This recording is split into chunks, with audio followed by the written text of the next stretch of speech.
Hallo, ich bin Alex Braun. Und ich bin Katrin Graf. Und today we're doing German accents. So, hello everyone and welcome back to 21 Accents. My name is Alex Brown and I'm an actor, singer, and dialect coach. And this is my friend Kathleen. Hi, I'm Kathleen. Ich bin im Osten Deutschlands aufgewachsen und habe dann in Heidelberg Übersetzungswissenschaften studiert, bevor ich nach Los Angeles gekommen bin, um Schauspielerin zu sein. And can you translate that for us? Of course I can. So I grew up in the eastern part of Germany and then moved to Heidelberg to study translation science before coming to Los Angeles to become an actress. That was my phone. Sorry about that. But so I just thought I would invite Kathleen over to just do a little tip on how to do a German accent for people who just want to do it for acting, if you need it for a role, or if you just want to have another accent in your toolbox for your party. The first tip that we're going to give you today, in American we have voiced and voiceless or unvoiced consonants. An example of those two cognate pairs would be s and z, or f and v. And the second one, the voiced or the voiced consonant would be v. You're using your voice to make the consonant. Now, in German,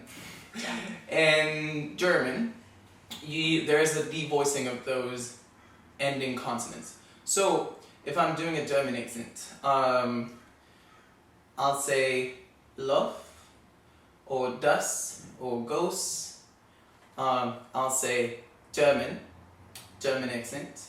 I'll say she goes there.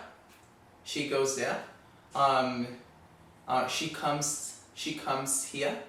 She comes instead of she comes here, which is a little subtle thing, but to American ears is a huge difference. So this, you can hear that ears versus if I'm doing a German accent, it would be yes. So that's the first tip, devoicing of consonants at the end of words and also in the middle, like visit or reserve instead of reserve. That's the first one. Second tip is definitely TH. So when you're a German native speaker and you're trying to learn English, it's definitely a dead giveaway when you say something or sehr, and the TH becomes an S. So it's not something with the tongue between your teeth, but it's something. So in American, as I just mentioned before, we have voiced and unvoiced or voiceless. In German, that becomes voiced z and unvoiced s. So sink instead of think.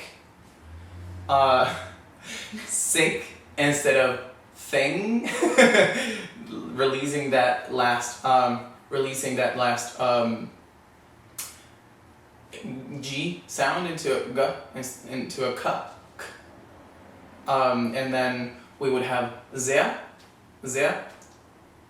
She's there, like she's there. So that's one. If you were to say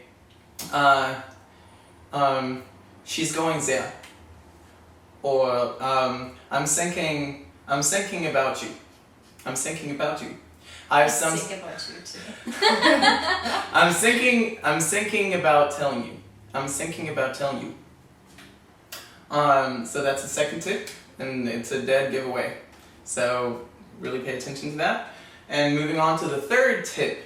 Now this is a really important one for other accents as well, but very important for you guys who have learned English, Germans who have learned English later in life, or if you want to do a thicker German accent when you're speaking English, the W's becoming V's. That's very, very German. Very German. Very German. We are very happy. We are very happy. So that's something that you can also pay attention to. Your W's becoming we want to go. We want to go there. We want to go there. And get some food. See? So now we're using all the different things. We want to go there and get food instead of food with a D, food with a T. We want to go there and get food. So those are our accent tips for you guys today. There are also some grammatical issues that Germans tend to struggle with that I've heard over and over again and read in my translations.